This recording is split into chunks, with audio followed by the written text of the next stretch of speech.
सभापती महोदय, मी जसं म्हटलं की हे विधेयक एकदम लिमिटेड कॉस्टसाठी आहे आणि आपल्या सगळ्यांना मी सुरुवातीलाच म्हटलं की आपल्याकडे महाराष्ट्र शासकीय कर्मचाऱ्यांच्या बदल्यांचे विनियमन आणि शासकीय कर्तव्य पार पडताना होणाऱ्या विलंबाचा प्रतिबिंब अधिनियम 2005 हा आपल्याकडे अधिनियम आहे। तो काय तर खऱ्या अर्थाने लक्षात असे येतं की अवेळी बदल्या, वेळोवेळी बदल्या यातना प्रशासकीय कामावर एका अर्थाने काही अडचणी मर्यादा होतात। म्हणून 2005ला आपण हा कायदा केला जो 12 मे 2006ला अधिसूचित केला आणि त्यात आपण काय ठरवलं तर वेगवेगळी सेक्शन कलम आहेत त्यातल्या 4.4 मध्ये आपण असं ठरवलं की शासकीय कर्मचाऱ्यांच्या बदल्या सामान्यपणे वर्षातून केवळ एकदाच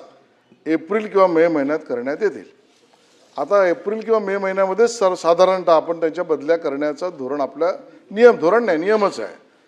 मग या वेळेला ते एप्रिल मे मध्ये आपल्याला करता आलं नाही। याचं कारण हे कामकाज SIR पुरता नाही, हा फक्त सेन्ससचा विषय आहे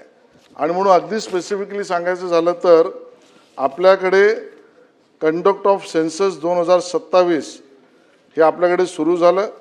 आणि त्याच्यामध्ये असलेल्या सेन्ससच्या कायद्यानुसार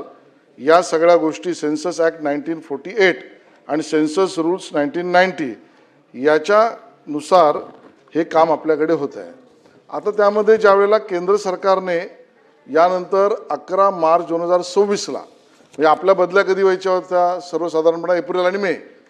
आणि 11 मार्च 2026ला केंद्र सरकारने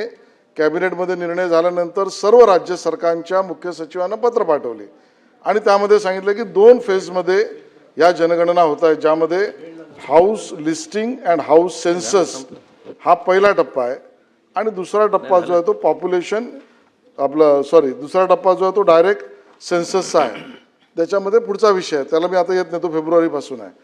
मग आता एप्रिल आणि मे महिन्यामध्ये ज्या बदल्या व्हायच्या होत्या त्या 11 मार्चच्या केंद्र सरकारच्या निर्देशानुसार आणि कायद्यात असलेल्या बंधनकारक कर्तव्यानुसार होऊ शकल्या नाहीत,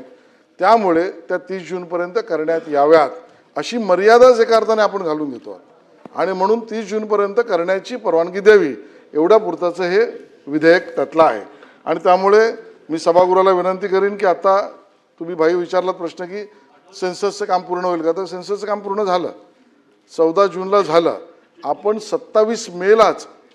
हे प्रोमल्गेशन केलं, म्हणजे आपण अध्यादेश जारी केलेला आहे की आपल्याला वेळ वाढवायला लागेल म्हणून तो 30 जूनपर्यंत अध्यादेशचा असल्यामुळे आता 30 जूनपर्यंत यांच्या सर्वसाधारण सगळ्या बदल्या होतील। पहिल्या टप्प्याचं काम पूर्ण झालेलं आहे आणि 30 जूनपर्यंत बदल्यांचं काम पूर्ण होईल। काम पहिल्या टप्प्याचे उत्तम झालेलं आहे आणि सर्वसाधारण बाकी बदल्यांच्या विषयात सन्माननीय सदस्यांनी प्रश्न उपस्थित केले किंवा शिक्षकांच्या विषयामध्ये उपस्थित केले, त्यातले SIRशी संबंधित जे विषय आहेत आपल्यालाही माहिती आहे तो ह्या बिलाचा भाग नसला तरी SIRचं काम, त्याच्याबद्दलचे कोर्टाचा आदेश, त्याबद्दल कोर्टात गेलेले शिक्षक या सगळ्या विषयातली एक वेगळी गतिविधी चालू आहे, त्याचा या बिलाशी तसाच संबंध नाही। सरकार म्हणून आम्ही ह्याच भूमिकेचे आहोत की शिक्षक असो किंवा अन्य SIRच्या कामात, ह्या बिलाचा विषय नसला तरी सांगतो, मुद्दामून त्याच्यात कोणाच्या बदल्या अडकून राहाव्यात अशी भूमिका सरकारची नाही आणि म्हणून नाही बेल वाजवली त्यांनी म्हणून आणि म्हणून तो विषय या बिलाचा संबंधित नाही। दुसरं सन्माननीय सदस्य मनीषा ते म्हणाले तसं वेगळा स्टाफिंग पॅटर्न वेगळं करणं, याचं एक ॲडमिनिस्ट्रेटिव्ह कॉस्ट, ॲडमिनिस्ट्रेटिव्ह बर्डन याचा एक सर्वंकष विचार करण्याची आवश्यकता आहे, पण तो या बिलाचा आजचा भाग नाही। त्यामुळे मी या तात्पुरता 30 जूनपर्यंत बदल्यांच्या 4.4 कलमातल्या बदल्यासाठीचा प्रस्ताव आपल्या संमतीने मांडतो आणि सभागृहाने त्याला मंजुरी द्यावी अशी विनंती करतो।